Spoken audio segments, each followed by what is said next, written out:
My name is Tom Holland, and this is Field Target Tech. This is going to be episode 12. This is one that a lot of you guys have been waiting for. This is the teardown of my Marauder that I use in WFTF Field Target. I'm going to bring it to the workbench in a minute. I'm going to take the scope and the stock off the gun. You guys don't need to see that. We'll put the gun on the workbench. We'll degas it and do everything needed to make the gun safe, and we'll disassemble the gun in order to install all the parts I have coming. They should be here in a couple days. By next week, I'll do the next episode on its reassembly. I just can't emphasize enough. Please, when you work on these things, do it. Degas the gun, even if you think that you don't need to with an adjustment, other than tuning the gun at the range and having the muzzle pointed down range. Always keep no gas in the gun when you're working on it. That being said, we're going to go to the workbench. As some of you have noticed, possibly, maybe not, have a new camera. We're going to try this out and see how this works. I used it last time, had some lighting issues. I have every light that I own right now on me, and in my opinion, still not bright enough. But bear with me, the workbench will be very well lit. You'll be able to see everything I'm doing, so let's go to the workbench. Okay guys, here we are at the workbench. This is my Benjamin Marauder stripped of the beautiful Paul Bishop stock I have on it, and I removed my Citron scope with my Connecticut Custom Air Guns Nautilus wheel, which works very good for WFTF range finding. We're just going to put this off to the side. I didn't need to show that removal.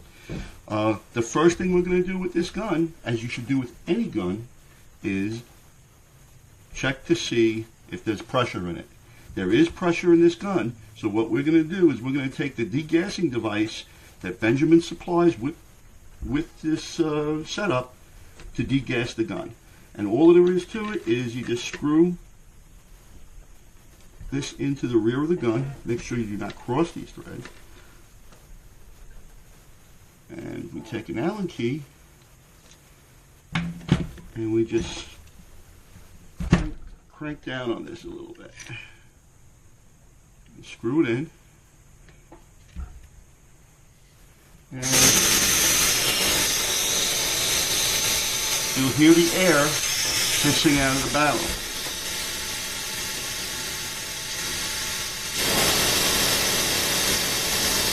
And you'll see the gauge go down, which means it's below regulated pressure. And this gun is regulated. This is a lane regulator in here. It's set to about 1375 psi. And we're going to open the valve more. And the hissing has stopped. Now, as you notice, the gauge reads pretty much zero. Leave this. Open it up, open the valve up even more, because when this gauge reads zero and the hissing stops, some guns you could still remove the Foster fitting and there's pressure inside of it. It's something you have to be very, very careful about. So, now what we're going to do is we're going to remove the degassing tool. And as you notice, I have this gun Duracoated in a British racing green that I had custom done from a shop here on Long Island. It's no longer in existence, a few years back. So we'll put the degassing tool off to the side. Now the next thing you might have noticed also is this barrel is a little bit longer than most other Crosman barrels you've seen. The original barrel I had on this gun was damaged in the middle from their old tooling process.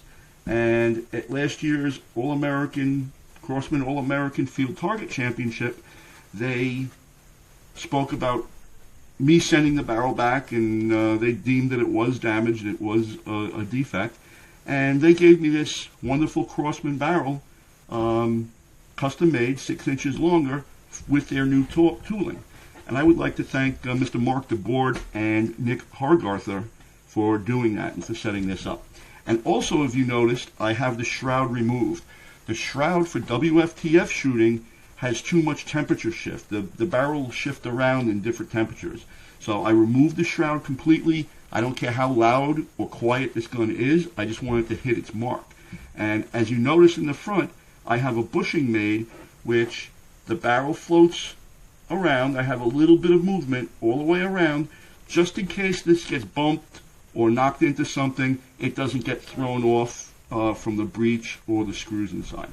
So what we're going to do now is we are going to take the end cap here off. We're going to take the Foster fitting, the end cap where the Foster fitting is, and I'm going to put all my stuff in a bin just so I don't lose any of the parts of the screws. You guys might want to use different bins for all the different screws and label them, because I know what all these screws are for. No matter, you can mix them all up. I know where they're from because I've had this thing apart so many times.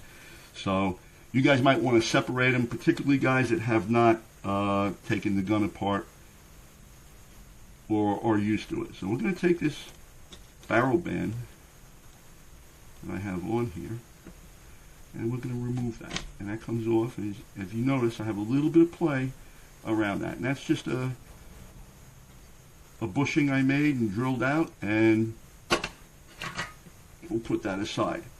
Now, as I said, when the hissing stops, there might necessarily be all the air out of here, so you want to leave that Foster fitting, that degassing tool in there as long as possible, but I'm willing to bet that this has nothing in it. Now this should not be tight.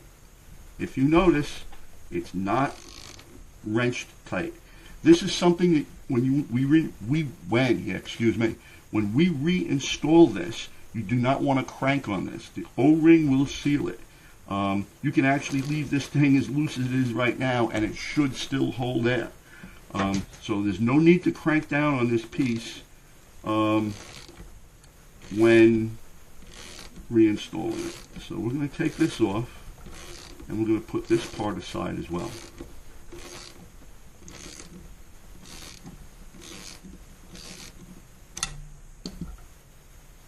And this should come out by hand, and be careful, and every time you put this gun apart, you should be very careful getting that O-ring past those threads. Okay, so here is the Foster fitting and assembly off, and as you can see, there's a little bit of dirt and stuff on here. So we're going to clean all these parts off when we reassemble the gun. And we're going to paper towel here to keep everything nice and clean and neat. Next order of business, what we're going to do is we are going to remove the bolt and the bolt assembly. We pull the bolt back. We're going to pop out the single shot tray. I like using a single shot tray over any of the over the magazines because it doesn't squish the skirt of the pellet when it indexes it. For target use, that's almost a given. So now what we're going to do is we're going to take this bolt and we're going to remove it. This is why I like a Gen 1 setup. And let me just readjust the camera here a little bit. And this is why I like it already fell on me once. This is why I like a Gen 1 setup, because you can remove the bolt and you can clean the barrel from the rear. The Gen 2s you cannot do this with. In order to remove the barrel, you have to take this whole breech block off. So in that respect, that's why I prefer a Gen 1 breech. So we're going to take a round key, and we're going to take the bolt off that makes this a right or a left-handed setup. As you can see, this one doesn't have it. You can swap the bolt to the other side, where for a left-handed, you have to be very careful with that piece because there's a bushing there. If you want to keep this gun together and you lose the bushing inside here, it is extremely difficult to get that back out again without taking the gun apart. So we're going to put this off to the side, and we're going to take this top screw off. I only have this hand tight. I don't like having the pressure on the bolt. That makes the bolt a little smoother. I have that on just to keep dirt out of it, and that's a little ball bearing piece that bears upon that. So now, that being said, all we have to do now is, for a left-handed shooter, you put the bolt on this side and reinstall that screw to the other side, I believe. I don't know if it works that way or not with this. But it's a right-handed one, and as you see, there is some dirt and gunk on this.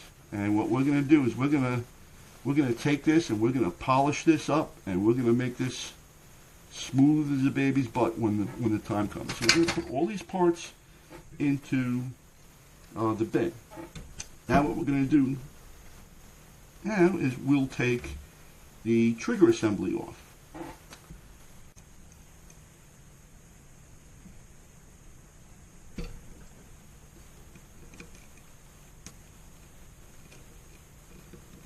And again, we're going to put all these screws in the bin. And like I said, you guys might want to separate them. I know what all these are for. So, and that's it. The whole trigger assembly comes out. And there's your bar for your sear and everything. I'm not going to take this apart and do anything to it because it's shooting very well. I'm going to maybe just blow it out and put a little oil in there to ensure its proper operation, and we're going to leave it alone because I've already had this apart and I have adjusted this in the past, and we're going to leave that alone. I'm going to adjust the camera again here for a minute. It's slowly moving on me. I don't like that too much. Okay, so now what we're going to do is, now it's time to take the breech off. And what we're going to do is, it's the same screw that removed the trigger mechanism, same size Allen key. And I believe that is a 3/32 Allen key. So you want to back these out. Now when you remove this whole breech assembly, you have to be very, very careful where you're doing it. There's another screw up under here. And you want to hold this down because underneath here you want to make sure that this back screw is all the way out. And you want to take these breech screws out and they're long. We'll put these, again, we'll put these in the bin. And carefully remove the barrel and the breech. Underneath is the transfer port. This is your transfer port. This is the standard, if I can get it out. And we'll take that other screw and put that in also. And that's your breech with your barrel. Okay. There's your transfer port. Now if you look at the Hill transfer port, it's a little bit bigger than the Crossman one. So what we're going to do, as I readjust the camera again, this is upsetting me now. We're going to go with the Hill. I've decided to go with the Hill transfer port on the rebuild. I'm going to put that transfer port in, and it is to be noted that there is 2 O-rings, one on each side of that transfer port I just dumped into the bin. So you want to replace all of these O-rings. I'm not going to bother getting it out, removing it at this moment, but that's you remove those to redo it. So now, being that this is all apart, now the end cap will come right off. Now, this is the part that adjusts with the big Allen key. That pushes against your hammer spring, which is right here, and that's how that is adjusted with your hammer spring. That'll go in and out and adjust a harder strike or a softer strike. I'm going to be replacing this as well. Okay, so now we take Allen key, and we're going to take the bolt. I'm going to put this off to the side too. We don't need that laying around. We're going to take the bolt off of the hammer. Now, once this is removed, as I just did, we'll put this aside, the hammer comes right out. Now, as you notice, this is the adjustment for your hammer length. Now, there's a little tiny screw here. I'm going to bring this up to the camera and move the camera again. I need a better mousetrap for my camera mount. There's a little tiny hole in there, and that's a set screw with a Delrin insert that bears against those threads. You want to crank down on this so when you adjust this, when the gun is completely together, there is a lot of pressure on it. If you do not feel a lot of pressure, and this is very easy to move, it can readjust itself and your velocity will go absolutely up and down and it will drive you nuts. So you want to make sure that that's tight when you reassemble this. You want to give it a little test and make sure that that's on. So we're going to take this and we're going to put this screw back on the hammer because it's a small one and we don't want to lose it. So we'll put that in with the hammer, and we're going to replace this hammer with the lighter hill hammer that I have here. As you see, it's a very formidable hammer. It's very well made, and we'll see how this works out in conjunction with all the other parts that'll end up being on it. With that said,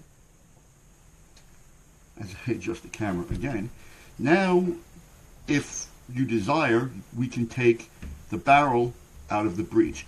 I'm going to remove this barrel from the breech only because I'm going to put in a more standard Crossman barrel. That's going to be coming next week, and that is a standard Crossman part, not a fancy aftermarket barrel like this is. So we're going to break those screws, and these set screws I'm going to leave in the breech. I am not going to remove them and put them in the bin. We're going to take the barrel and slide the barrel out. And if you notice, the barrel has two indents on it where the screws bear to socket down. So when you reinstall that, and if you look at the bottom, that's where your transfer port goes. That's where your washer and your transfer port goes. So it makes that connection between the breech and the barrel. So we're going to put the barrel aside here, and we're going to put the breech aside. There's nothing. That's all the breech is. It's totally stripped down. There's no other nuts, bolts, or screws on this piece. So we're going to put that off to the side on the bin as well.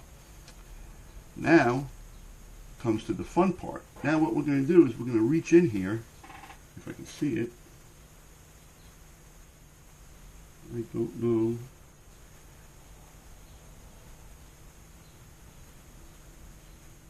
Well, there is a regulator in it. The problem is I do not have a string to remove it. So this process is going to be a little bit difficult.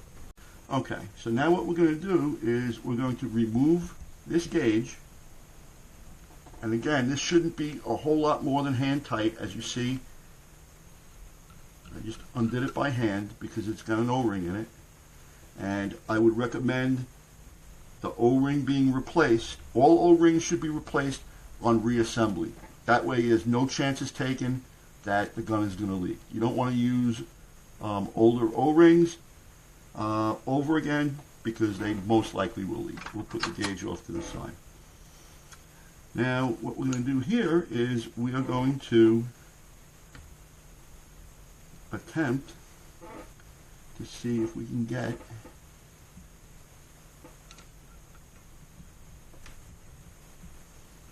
the breech block to move. Now I don't remember if,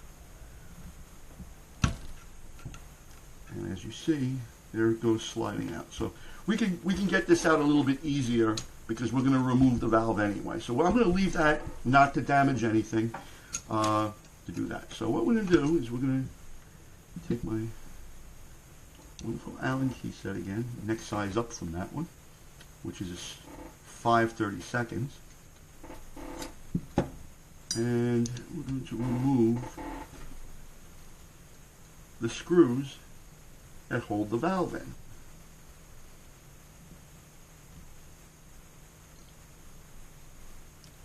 Now this valve is a standard run-of-the-mill Crossman valve, and this does not get, as I drop that on the floor, we remove these screws,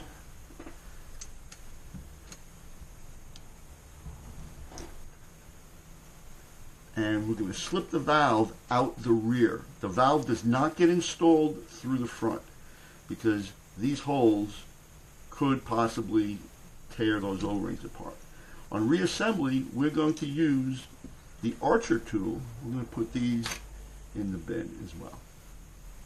And what we're going to do is, now all the screws are removed, we're going to take this and we're going to do a finesse. It takes a little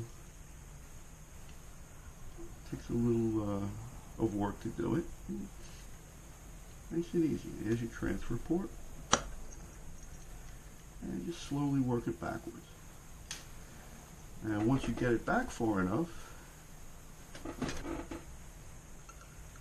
you can take a pair of pliers, grab the valve very carefully. You don't want to mung up the valve because the valve goes in and out in that.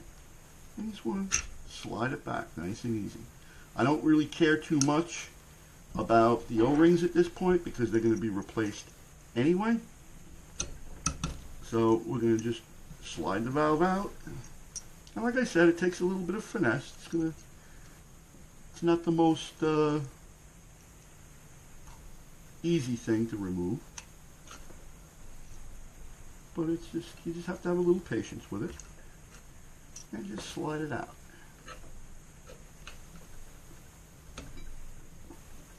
And be very careful, and there it is. That is the Crossman valve.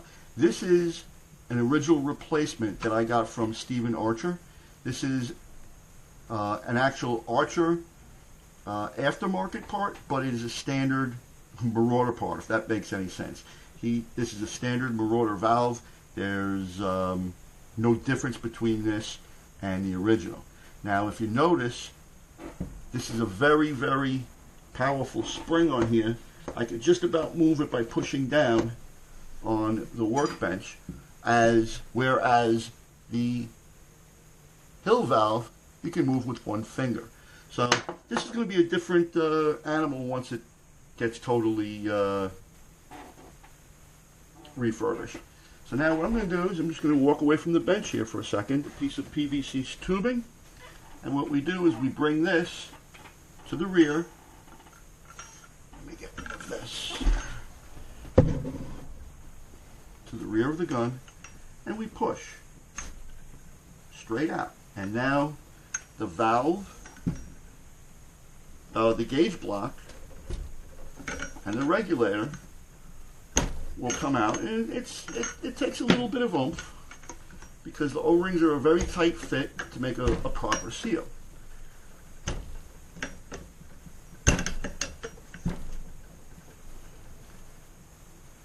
And as you do that, nice and easy and slow,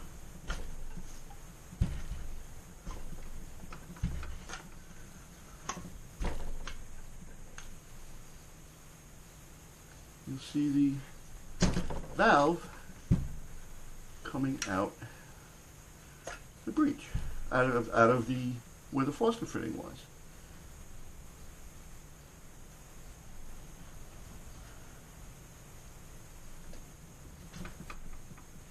Okay.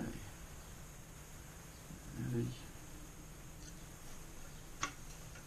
part of the regulator.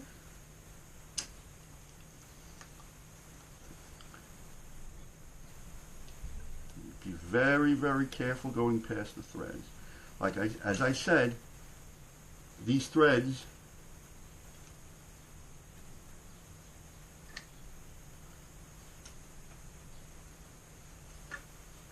and that's all there is to the removal of the regulator. And if you look down through the camera, you will see that there is absolutely nothing in that tube. That tube is empty. So, what we're going to do is we're going to take this regulator, and as you see, that's the plenum for the regulator, the gauge block. These get removed, and that's how you get to the internals of this regulator. This is a lane regulator on here, and as you notice, it has a mark. This is set at 1375 psi. Now, each one of these marks on this, I'm going to bring the camera a little closer. Each one of these marks on this means a different bar setting. I don't know offhand what those settings are, but by the next video, we'll have that pretty much straightened out, and I'll find that information out for you guys. But that is the regulator. That's a lane regulator, and we're going to put this aside as well. And in the valve. Now, that is it. That is all there is to the disassembly of the Marauder. And assembly is basically the opposite of what I just did with this. So, that being said, we're going to be installing all those goodie parts once I receive them. And that's about it for the removal and the disassembly of this.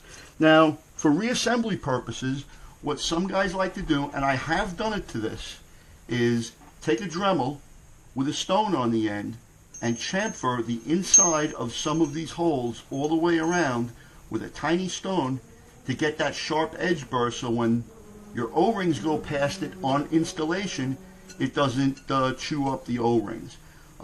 As I said, Archer makes a tool to cover these holes for when you put the valve in, and it doesn't eat up the O-rings. It's a really good tool, and that's that. And as you can see, there's a lot of grease on this, so we're going to clean this out. We're going to hone it. I'm going to polish the insides of this so all of the hammers and springs and everything really are slick and it's smooth, and there's going to be no resistance at all. So basically, that's all there is to disassembling a Marauder. Other than that, that's it. So next time we'll go back to the board right now, and next week we'll be putting this puppy all back together again with some aftermarket parts. Okay guys, that's all there is to the disassembly of the Benjamin Marauder. As I said in the video, there's some things you have to take a little bit of care with in removal, particularly the end cap where the Foster fitting is with those very fine threads. Some of those threads are sharp. As I said, there's things you can do to get the O-rings past that thread in reassembly, and we'll talk about that on reassembly. But all those things are relatively easy to do if you followed the video. It's very simple. Just be careful with all your parts. Guys might want to label your parts. When I took my gun apart just then, I just put everything into one can, all the parts and everything. I know where all the screws are and what they're for because I've had the thing apart so many times. You guys might want to label them in little different bins or something so you don't get screws mixed up and possibly cross threads or something like that.